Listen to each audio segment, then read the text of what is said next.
I kind of made mention before how there are 7 families of tap. This is one of them. So later on, I will be getting back to those and adding a bit more details to our pickups and grab-offs. Today, we're just getting an overview because there's so many of them. They can be referred to as pickups, pullbacks, grab-offs, or snatches. Some teachers differentiate between what you're doing and may use a different term here versus here, because sometimes a grab-off may be referred to grabbing off of one foot to the other. Some will reference the pullback being the movement that just goes backwards.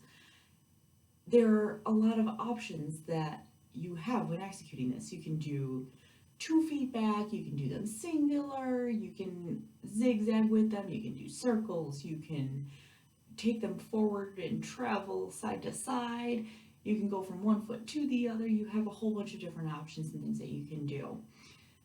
With this, they're just like our wings in a lot of regards, where you need to make sure that you have the proper foot control.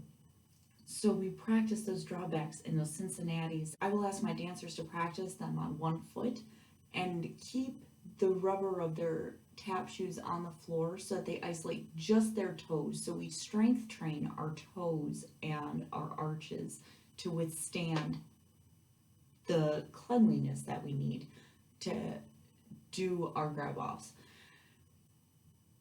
We can add in a whole bunch of sounds to these, and the movement gets faster and faster, and this is where we start working even more on the different types of nerve taps that we need to be able to execute with our feet. I've given a few examples for today, but again, there are so many more than this.